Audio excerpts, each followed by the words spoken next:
We at school only receive 150,000 maintenance grant for the entire academic year. That is supposed to do work on the building. If you have plumbing issue, electrical issue, whatever it is, 150,000 Jamaican dollars. Chetwood Memorial Primary School in 2025 will be 100 years old. This present building that we are in, it's about 78 years old. Over at a period of time, the structure deteriorate. If you notice, overall, we try our best to maintain the building, but you can do so much and no more. 4 classrooms at the top of the building.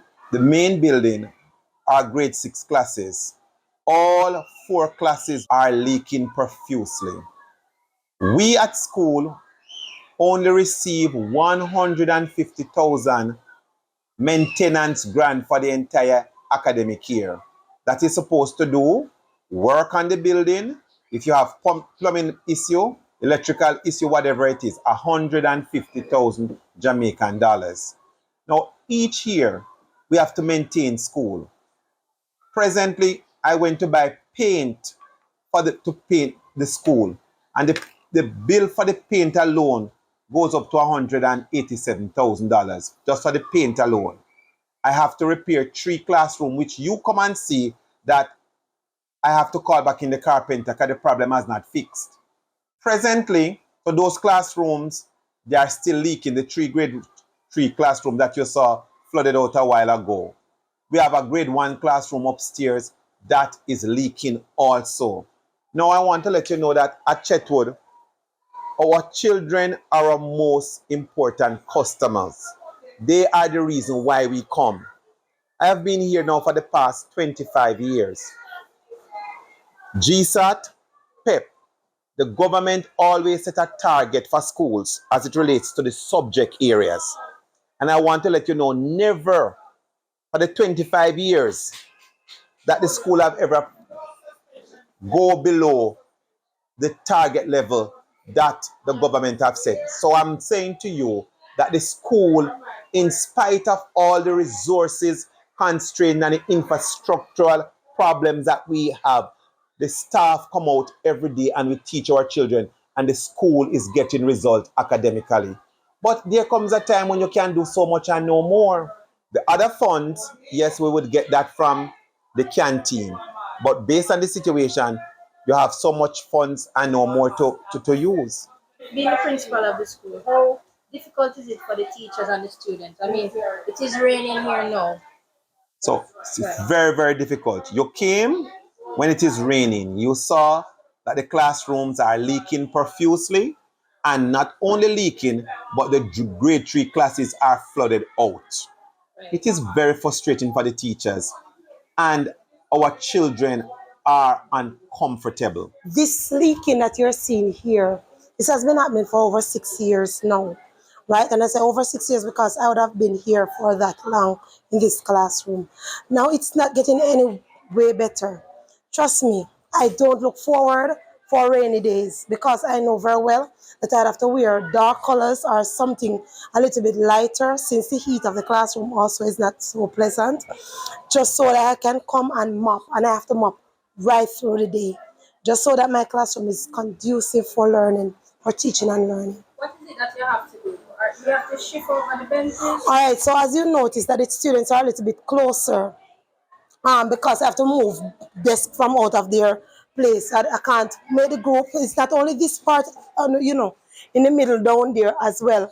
I have to allow the students to open their desk or to shift, because once they move to one area, then they find out that the water is leaking right across, so it makes it uncomfortable for them. I have to move this space to get them a little closer. And this is only when it rains. How uncomfortable it is for the students? Truly, it is uncomfortable because sometimes they'll be writing, not knowing that water is going to be dropping on their books. And then you know that they have to change that page or tear it out, or, so that they don't have water mold all over in their books. And also, this thing here breeds mold, which is not healthy for the students. And considering their health, I go home every day with an allergic reaction. Do you have any asthmatics in the class? Yes, I do. Right, so that triggers their asthma. Yes. We have been experiencing leakage from the roof, whereas we have to shift over students from different A to go over to different areas in order to have a comfortable seating for learning. However, to prevent the classroom from having a widespread of the water seepage through the roof, I'll have to move over the desk for other students to be seated properly. Also, this creates a discomfort for both myself and the student, as you know, they need space for learning. Also, the roof itself would do well with some fixing. As you can see, the roof is stripping over there. You can see the steel, the raw steel there. And so the dust that is falling, it can affect the students who are sick with asthma or have other respiratory illnesses. And so at times, some of them might have an attack. We don't know if it's the roof is causing it or what, but then they will have to be sent to the nurse station. So since I've been relocated from my previous classroom, I was placed inside here where over there, as you can see, is leaking. Whenever it rains, it leaks. So I would have to move the students. I also would have to move my charts and place cardboard on the floor because the water comes all the way over underneath my desk. So it poses some inconvenience to me as it relates to my teaching contact time and also the students' learning time. Your classroom, the roofing was previously done? The roofing was previously fixed over the summer holidays, and it was brought to my attention by the students that water is touching them. So today it's raining now. It is raining. So a lot of water that came in on them. Yes, it's a lot of water that came in on So them. what did you have to do? I had to send a child to get a cardboard box to tear it up and put it on the floor so I could eliminate some of the water spreading underneath my desk. And also I had to relocate my students, putting 3 students in a desk. And how many students really supposed to be on There should be 2 students sitting in a desk.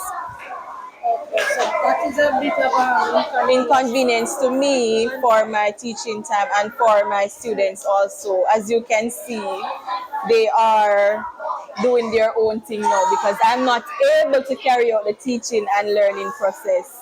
It does push back my time. Occasionally, I will have to find added time to give back the students their time that they would have lost due to the rainfall. How many students are in the class?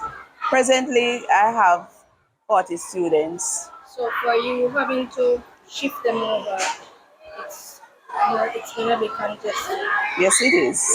Right. So it's like they have to be clumped together. Very much so. And it creates a distraction also in the classroom because I know some students don't agree with each other.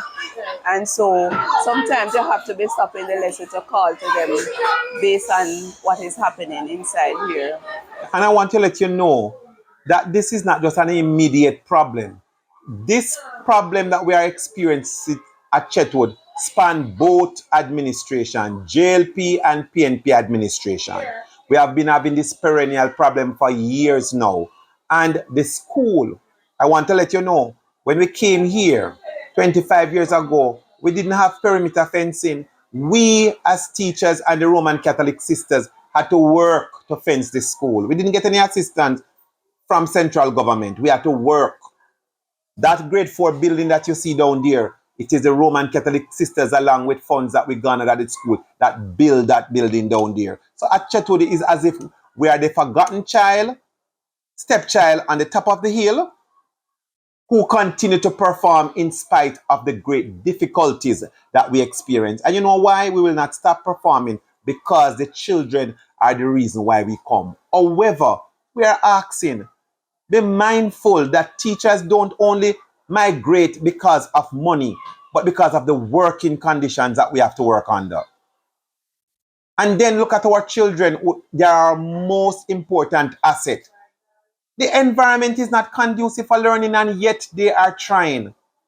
We need assistance. Not only are the classrooms full, I realize that the corridors as well, which is making it very difficult for persons to walk. Yes, because if you notice, as I said, it's an old building, decorative block. So when it rains like how it is raining now, the water come through the decorative block, the corridors are flooded, and then safety and security for our children. They fall a couple of times and hurt themselves. Right. So I am also concerned not only for the children's safety and security, but for everybody who come on the compound, including our teachers. What do you think can be done for that? The fact is, where the water is coming from, you know that the decorative block, especially at the front, serve as an area of ventilation. What could be done to remediate the problem when it is raining is to put up some type of shutters that will prevent the water from coming directly onto the corridors. Because at least that would alleviate the water on the corridor for a period of time.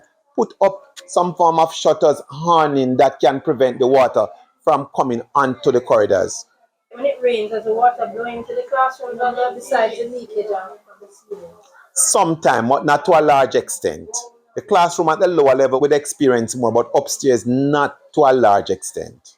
I went to some of the classes and I saw benches that should have 2 students that they don't have to have 3 students Yes. in one bench, and also buckets and garbage bins to catch the water. How long has this has been happening? I would have made a report this academic year. Luckily, I must be fair to the ministry, Region 4. They work assiduously. We got some help. But I ordered, they said, since COVID, they start making dual benches at primary school. Because since I've been here 25 years, you have some of those benches that are still here. And because they are good in the sense of how they were made. Now, the ministry move on to single benches because of COVID. But I'd ordered 50 dual benches. I got 50 single benches. So that means I would be 50 short because dual mean 2. So if I get 50 single, so hence some of the children, the benches that are made for 2, 3 of them have to be sharing benches. So in other words, not only is the infrastructure a problem, but we also have serious furniture problem. Right now, I have 7 teachers that are without desks and chairs. I would love to see some help, some persons do some renovation before this cohort of students leave. Because I tell you, the last rain we had, I asked them to take out their umbrellas and open it In class. in class because the water was coming in much faster than a drip. And it's the hurricane season now. It is in the hurricane season, and we have more rainfall to come. So I really, really appreciate it done before even the season end. I thought it would have been done over the summer because I have been getting promises upon promises that it will be fixed. And until now, nothing is done. My desk was right here, and I have to move my desk to the back of the class because I was wetting. See, this is where the water mole was. So my desk was right here, and you can see where the water mole come right across wetting my desk, wetting me. And so I have to move my desk from here to the back of the class. I would like to see the roofing fixed, which will be better off for the classroom and the student. We have a better environment for learning instead of having water seepage and the buckets. Even the containers over there, they are spoiled because of the roofing, and you can look inside of it to see that there's a spoilage here. So I can't use a mop bucket to mop anymore. I can't use my basin there to do any wiping that I have to do. I just have to pour out the water, wash them out, and put them up back in case it rains again to contain the water.